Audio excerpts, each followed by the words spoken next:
In this video, we're going to cover what the differences are between male and female footballers in terms of strength and conditioning training. If you're not familiar with me, my name is James. I'm a football strength and conditioning coach. I've been studying sports science and football specific strength and conditioning for over 15 years combined now. And in terms of Matchfit football, I've been running that for over 10 years and worked with thousands of youth footballers in lots of different countries, helping them become better football athletes to help maximise their chances of pro club selection and also international selection as well. So in this video, I wanted to cover or try something a little bit different. So essentially everything that I want to teach to parents of youth footballers and also the players and coaches as well, I've written within this book called the Football Fitness Bible. But I understand that getting through an entire book can take a little bit of time, especially for busy parents. So if I do a video, go video by video through each chapter, might just help to make it a little bit more digestible, and also gives you the opportunity to ask me any questions about each chapter that you've got, anything that comes up in the comment section below, and I'll get back to you in the comment section as well. Okay, so this book is the second edition of the book called the Football Fitness Bible, like I said. If you want to grab a free copy of this, a free PDF copy, I've added a link in the description below this video, so you can grab a free copy, and the physical book is available on Amazon as well. So in today's video, we're going to cover chapter 2, which is strength and conditioning for male and female players, what changes and what doesn't. So quite often I get messages from often parents of female players wondering what the differences are between what they should be doing in the gym and compared to the male players. So I clear that all up in this chapter, and I figured instead of me trying to remember each of these details in a video where I'm not utilizing the book, it's just going to keep it more succinct. If I read directly from the book, it means that you can digest it more easily as well without actually having to sit down and read the book if you're on the go. And also, like I said, you can ask me any questions around this as well. So we'll dive straight into this chapter. So as it starts, whereas the core principles of strength conditioning apply to both male and female footballers, physiological and biomechanical differences, especially during adolescence, can influence how players respond to training. Recognising and accounting for these differences allows for more effective, targeted support that helps all players maximise their potential and minimise injury risk. So the first thing we're going to cover here is muscle mass, strength and hormonal influence. So males generally develop more muscle mass and strength than females after puberty, largely due to high levels of testosterone. This hormonal profile supports faster muscle growth, greater explosive power and quicker adaptations to strength-based training, allowing male players to handle heavier loads and progress more rapidly in strength development. Female players, on the other hand, produce more estrogen and progesterone, which influence recovery, fat distribution and joint laxity. These hormonal fluctuations, especially throughout the menstrual cycle, can impact strength, endurance and recovery. During the follicular phase, which is the first half of the menstrual cycle, estrogen is dominant and may enhance energy and muscle recovery, making it an ideal time for higher intensity sessions. In the luteal phase, which is the second half of the menstrual cycle, rising progesterone can reduce performance and slow recovery, so training loads may need to be adjusted accordingly. So just bear that in mind if you've got a daughter who's getting into strength conditioning training. Despite hormonal differences, female players can still make significant progress in strength, endurance and power when following a structured, consistent training plan. Okay. The next thing we're going to cover is flexibility, mobility and joint stability as well. Females tend to have greater natural flexibility and joint laxity, partly due to hormonal factors which can benefit mobility but also increases the need for stability training. Without adequate strength, excessive flexibility may lead to instability around the hips, knees and ankles, raising injury risk. In contrast, male players have lower flexibility and reduced joint laxity. For them, mobility work is typically geared towards reducing stiffness and improving movement efficiency, but still maintaining strength through full ranges of motion. Regardless of gender, the goal is to develop a balanced combination of mobility and strength to support safe, effective movement on the pitch. So now we're going to cover bone density and injury prevention as well. So males generally reach a higher peak bone mass than females, offering more natural protection against certain injuries, especially those caused by impact. For female players, particularly after puberty, maintaining bone health is crucial. Weight-bearing exercises like squats, lunges and plyometrics help promote bone density and reduce the risk of stress fractures, making them a key part of any strength conditioning program for both genders. Now we're going to cover recovery and regeneration. Recovery needs also differ between male and female athletes. Testosterone supports faster recovery in males following intense training.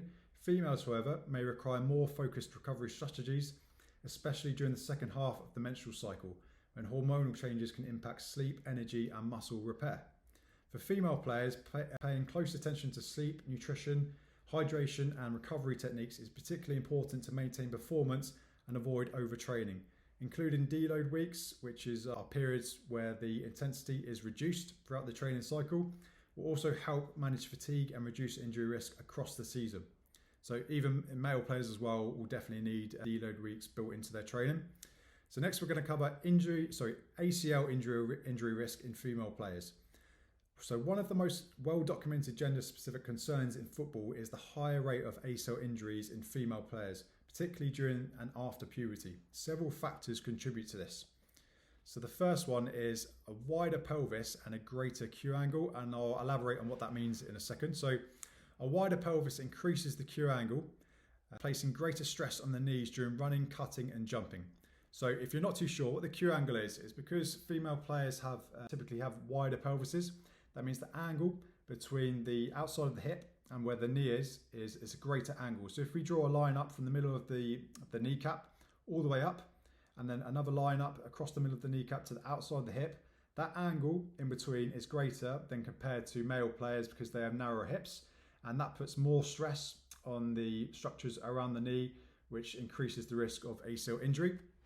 So that's essentially what that section means. The next risk factor is joint laxity and neuromuscular control. So hormonal changes can influence joint laxity and neuromuscular control. The body's ability to coordinate movement and stabilize joints can be reduced during adolescence. The next one is quad dominance. So many female athletes rely more heavily on their quads than their hamstrings, which can destabilize the knee and further increase injury risk. So we've got three things there in terms of the injury risk around ACL injuries: the wider pelvis and the greater Q angle that female players have, the joint laxity and the neuromuscular control factor, and also the quad dominance as well.